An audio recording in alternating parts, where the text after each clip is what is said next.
رحیم 13 لائنوں والا قرآن مجید، صفحہ نمبر 790، پارہ نمبر 29، رکوع نمبر 3، آغاز سورۃ القلم۔ اعوذ باللہ من الشیطان الرجیم، بسم اللہ الرحمن الرحیم۔ نون والقلم وما یسطرون، ما انت بنعمت ربک بمجنون، وإن لک لأجرا غیر ممنون، وإنک لعلی خلق عظیم، فستبصر ویبصرون، بأیکم المفتون، ان ربک هو اعلم بمن ضل عن سبیلہ وهو اعلم بالمہتدین۔ صدق اللہ العظیم۔ اعوذ باللہ، میں پناہ میں آتا ہوں اللہ کی، من الشیطان الرجیم، نہایت مردود شیطان سے۔ بسم اللہ، اللہ کے نام کے ساتھ، الرحمن جو بے حد مہربان ہے، الرحیم نہایت رحم والا ہے۔ یہ سورت جس کا نام سورۃ القلم ہے، لفظ القلم اس کی پہلی آیت کے اندر موجود ہے، اس نسبت سے سورت کا نام سورۃ القلم ہے۔ یہ نبی علیہ الصلوۃ والسلام کی مکی زندگی میں نازل ہوئی۔ نبی علیہ الصلوۃ والسلام نے 40 سال کی عمر میں اعلان نبوت فرمایا۔ 13 سال نبی علیہ الصلوۃ والسلام نے مکہ مکرمہ میں تبلیغ فرمائی۔ 13 سال کے بعد، یعنی جب آپ کی مبارک عمر 53 سال کی ہو گئی، تو نبی علیہ الصلوۃ والسلام ہجرت فرما کر مکہ مکرمہ سے مدینہ منورہ تشریف لائے۔ 10 سال حضرت نے یہاں قیام فرمایا۔ 10 سال بعد 63 سال کی عمر میں حضرت دنیا سے تشریف لے گئے۔ 13 سالہ مکی زندگی میں جو آیات نازل ہوئیں، جو صورتیں نازل ہوئیں، ان کو مکی آیات اور مکی صورتیں کہتے ہیں،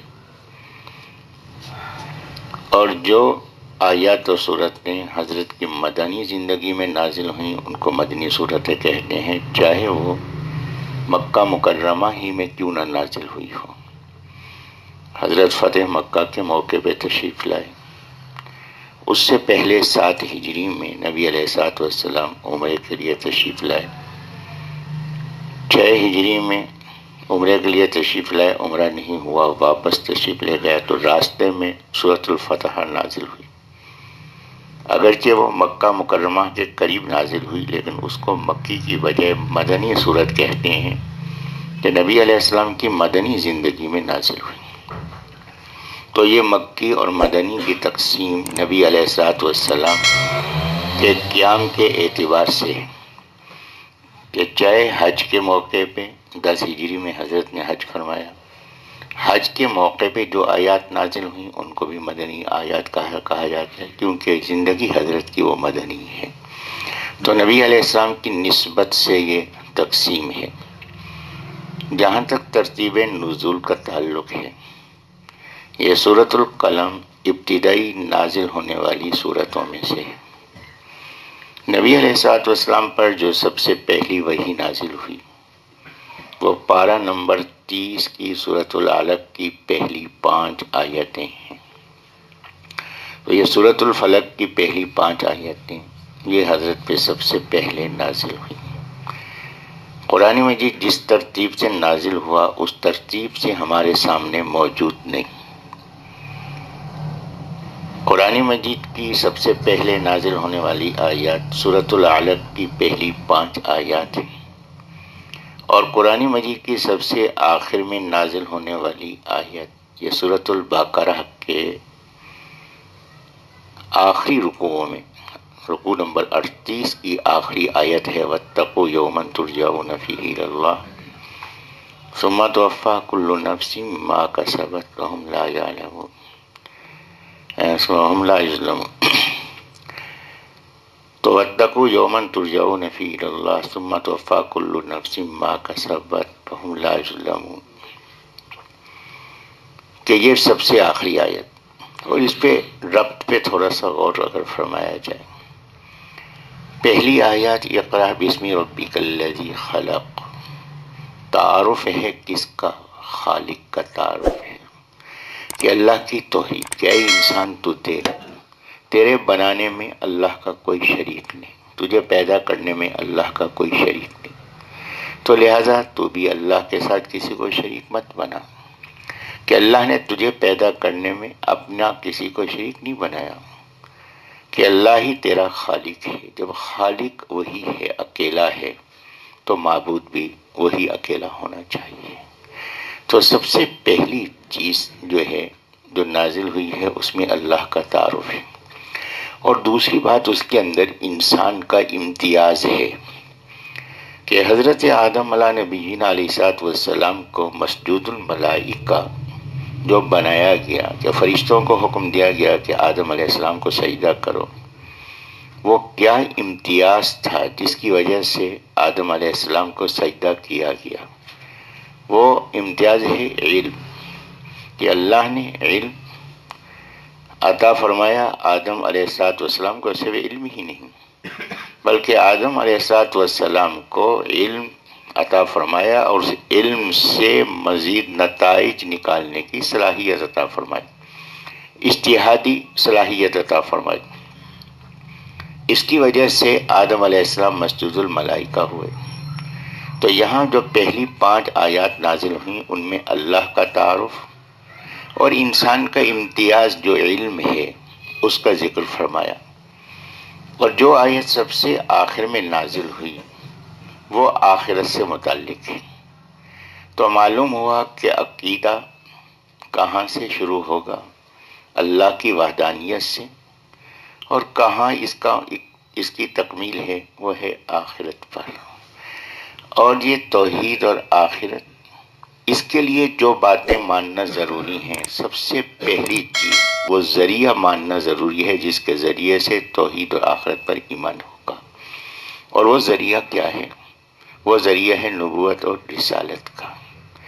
تو اللہ تبارک و تعالیٰ نے جو سب سے پہلی آیات نازل فرمائیں وہ سورۃ العلق کی، سورۃ العلق کی پہلی 5 آیات کے بعد سورۃ الفاتحہ نازل ہوئی۔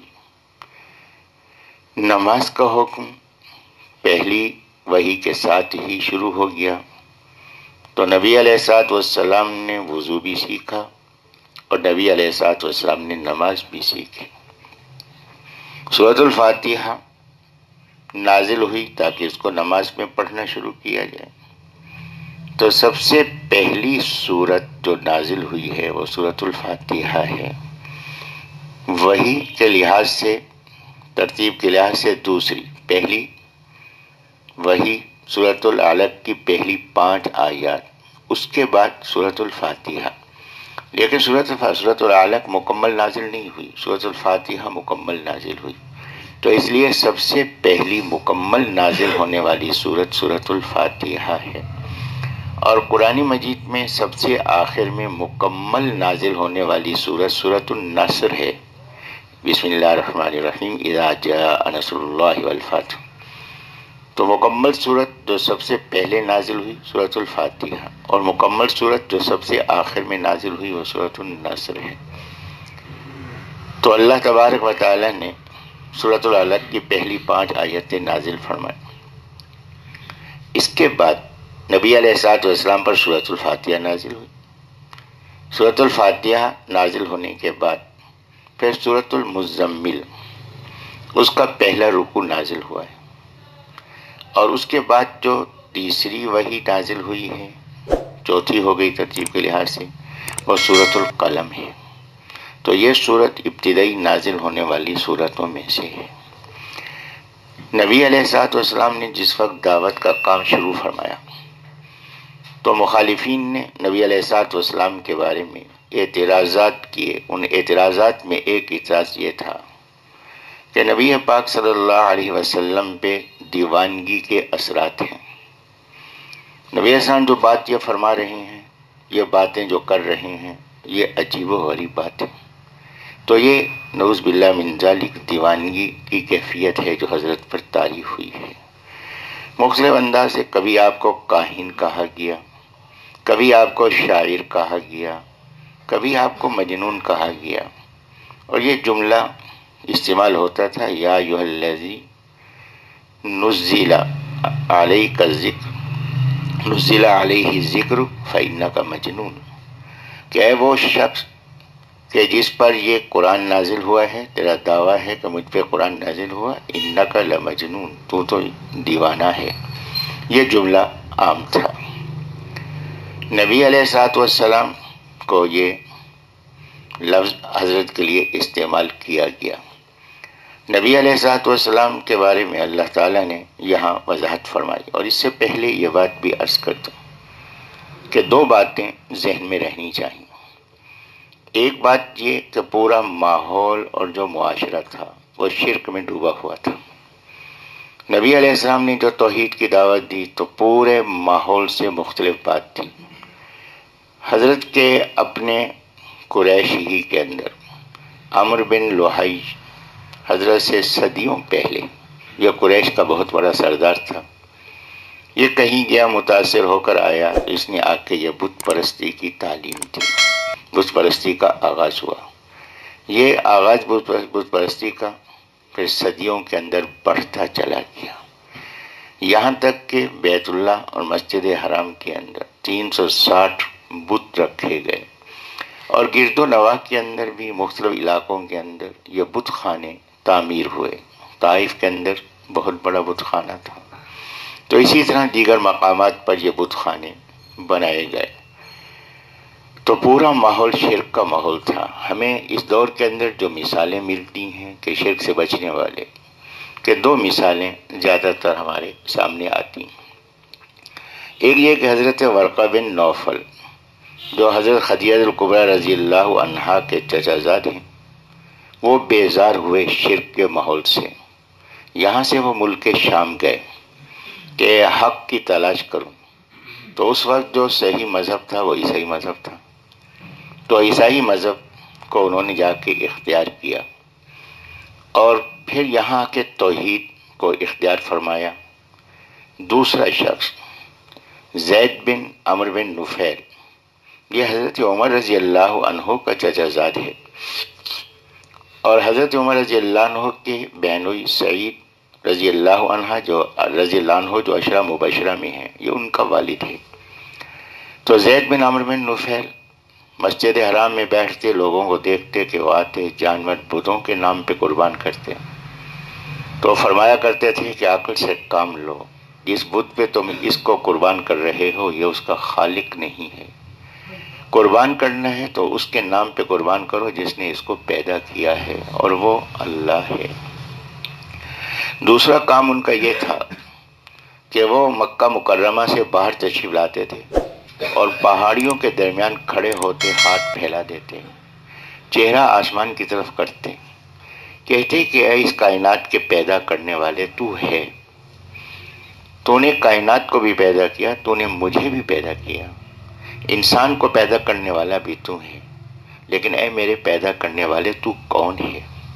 تو مجھ سے کیا چاہتا ہے؟ یہ بات میں جاننے سے قاصر ہوں۔ اسی حالت میں ان کا انتقال ہوا جب نبی علیہ السلام کی مبارک عمر 35 سال کی تھی۔ اسی طرح جو اس شرک سے بیزار ہوئے وہ حضرت سلمان فارسی رضی اللہ عنہ، لیکن وہ عرب نہیں تھے، قریش نہیں تھے، ان کا تعلق ایران کے ساتھ تھا، وہ بھی نبی علیہ الصلوۃ والسلام کی تلاش میں نکلے ہیں۔ تو پورا ماحول شرک کا ماحول، اس شرک کے ماحول کے اندر یہ اجنبی بات تھی جو نبی علیہ السلام توحید کی فرما رہے تھے، ان لوگوں کے ذہن میں یہ بات کہ بس یہی دنیا کی زندگی ہی زندگی ہے، اس کے بعد کوئی زندگی نہیں۔ تو نبی علیہ الصلوۃ والسلام نے بعد والی زندگی کی خبر دی۔ اب یہ بات بھی انوکھی بات تھی، تو اس وجہ سے نبی علیہ السلام کو مجنون کہا گیا۔ ایک بات تھی، تو حضرت نے 40 سال کی عمر میں نبوت کا اعلان فرمایا اور توحید اور آخرت کی دعوت دی، تو اب وہ مجنون ہو گئے، نعوذ باللہ من ذالک۔ اس سے پہلے نبی علیہ الصلوۃ والسلام کا مقام کیا تھا؟ اب جب حضرت کو مجنون کہا گیا تو ساتھ یہ بات بھی کہی گئی کہ اگر آپ اللہ کے نبی اور رسول ہیں تو یہ عجیب و غریب بات ہے، کسی سردار کو اللہ رسول بناتا۔ آپ مالی لحاظ سے کمزور ہیں، تو لہٰذا آپ کا نبی ہونا یہ بھی دعویٰ ہے، جنات کے اثرات ہیں، جادو کے اثرات ہیں آپ پر۔ تو یہ بات انہوں نے پھیلا رکھی تھی، اور جو باہر سے آتے تھے ان کو روکتے تھے کہ دیکھو کہ شہر کے اندر جب داخل ہونا تو وہاں ایک شخص ہے، دیوانہ ہے، اور اس پہ جادو کے اثرات ہیں، اس سے بچ کے رہنا۔ تو یہ کیفیت وہ بیان کرتے تھے۔ ایک صاحب نبی پاک صلی اللہ علیہ وسلم کے ساتھ اعلان نبوت سے پہلے ایک تجارتی سفر فرما چکے تھے، اور حضرت کی ذہانت سے، حضرت کی عقل سے بڑے متاثر تھے۔ مکہ مکرمہ کے قریب کے کسی دیہات میں رہتے تھے۔ وہ جب مکہ مکرمہ میں داخل ہوئے، یہ لوگ طواف کے لیے تو آتے ہی تھے، مکہ مکرمہ میں داخل ہونے لگے تو قریش کے مقرر کیے ہوئے افراد جو راستوں میں داخل ہونے والے راستوں پر بیٹھے رہتے تھے، تو ان میں سے آدمی نے کہا ان سے کہ دیکھو کہ مکہ مکرمہ میں جا رہے ہو، وہاں ایک جوان ہے اور اس پہ دیوانگی کے اثرات ہیں، اس سے ذرا بچ کے رہنا۔ تو انہوں نے پوچھا کہ وہ کون ہے؟ تو کہا کہ محمد بن عبداللہ۔ تو یہ جو تھے حضرت کے ساتھ سفر فرما چکے تھے، اور یہ منتروں کے ماہر تھے۔ اس زمانے کے اندر منتر استعمال ہوتے تھے، اس کے ذریعے سے جادو کے اثرات دور کیے جاتے۔ تو انہوں نے خود فرماتے ہیں کہ میں نے سوچا کہ میں حضرت کے ساتھ سفر کر چکا ہوں، رفاقت کا یہ حق ہے مجھ پر کہ میں ان کا علاج کروں، میرے پاس منتر ہیں تو علاج کروں، ان کو دیوانگی سے اور جادو کے اثرات سے نکالوں۔ تو مجھے بتایا گیا کہ آپ نے ان سے بچ کے رہنا ہے، لیکن میں ان کی تلاش میں نکلا۔ مسجد حرام میں حضرت سے ملاقات ہو گئی۔ جب حضرت سے ملاقات ہوئی تو میں نے کہا کہ میں نے ایسے سنا ہے کہ آپ پر دیوانگی کے اثرات ہیں یا جادو کے اثرات ہیں، تو آپ کو تو معلوم ہے کہ میں منتر جانتا ہوں، اگر آپ مجھے تھوڑی مہلت دیں تو میں آپ کا علاج کر دوں۔ نبی علیہ الصلوۃ والسلام نے، اب اس کو بھی ذہن میں رکھیں گے، ان آیات کے حوالے سے یہ بات بھی واضح ہوگی، نبی علیہ الصلوۃ والسلام نے ان کا ہاتھ پکڑا، ہاتھ پکڑ کے مسجد حرام کے اندر تشریف لائے، بٹھا کے حضرت نے شروع کی گفتگو۔ اور حضرت نے گفتگو جو شروع کی کہ حضرت کی دین کی دعوت کا طریقہ یہ تھا کہ قرآنی آیات پڑھتے تھے، اور قرآنی آیات کا تلاوت کرنا، قرآنی آیات کی تلاوت کرنا ایک تو بطور معجزے کے کہ معجزے کا اظہار تھا کہ یہ اللہ کا کلام ہے، میرا کلام نہیں، اور دوسری بات یہ کہ قرآن مجید کی وہ تلاوت فرماتے تھے دعوت دین کے لیے، تبلیغ کے لیے۔ تو نبی علیہ الصلوۃ والسلام نے گفتگو شروع فرمائی کہ الحمدللہ نحمدہ ونستعینہ ونستغفرہ۔ حضرت نے خطبہ پڑھا۔ قرآن مجید پڑھنے سے پہلے یہ ابتدائی گفتگو حضرت نے فرمائی، یہ قرآن کے الفاظ نہیں تھے، یہ حضرت کے اپنے کلمات تھے۔ حضرت نے یہ جو خطبہ پڑھا وَأَشْهَدُ أَنَّ مُحَمَّدًا عَبْدُهُ وَرَسُولُهُ تھا، اور حضرت اس کے بعد اعوذ باللہ بسم اللہ پڑھ کے قرآن مجید کی آیات تلاوت فرمانا چاہتے تھے۔ تو یہ جو تھے منتر والے جو علاج کرنے کی نیت سے آئے تھے، انہوں نے فوراً حضرت کا ہاتھ پکڑا، کہا کہ حضرت انہی کلمات کو دوبارہ فرمائیں۔ تو نبی علیہ الصلوۃ والسلام نے انہی کلمات کو دوبارہ فرمایا۔ جب دوبارہ فرمایا پھر ہاتھ پکڑا کہ حضرت انہی کلمات کو پھر پڑھیں۔ نبی علیہ السلام نے جب تیسری بار پڑھا تو حضرت جب پہنچے اشہد ان لا الہ الا اللہ پر، تو انہوں نے بھی انہی کلمات کو ساتھ ساتھ دہرایا کہ اشہد ان لا الہ الا اللہ وحدہ لا شریک لہ واشہد ان محمدا عبدہ ورسولہ، اور وہ ایمان میں داخل ہوئے۔ تو یہ نبی علیہ الصلوۃ والسلام کا حسن اخلاق، ان کے بارے میں یہ تاثرات تھے۔ نبی علیہ الصلوۃ والسلام کی جہاں تک عقلمندی اور حکمت کا تعلق تھا. اعلان نبوت کیا تو مجنون قرار پائے، اور جب اعلان نبوت نہیں تھا تو حضرت کی عظمت کی کیفیت کیا تھی. یہی مخالفین جو بعد میں مخالف ہوئے، انہوں نے نبی علیہ الصلوۃ والسلام کو الصادق والامین کہا. نبی علیہ الصلوۃ والسلام کی صداقت پر یہ اصرار کرتے تھے اور بطور دلیل کے بیان فرماتے تھے، اور نبی علیہ السلام کے پاس اپنی امانتیں رکھتے تھے. اب ان کو یہ بات بھی نظر نہیں آ رہی تھی اس وقت کہ نبی علیہ السلام مالی لحاظ سے کمزور ہیں.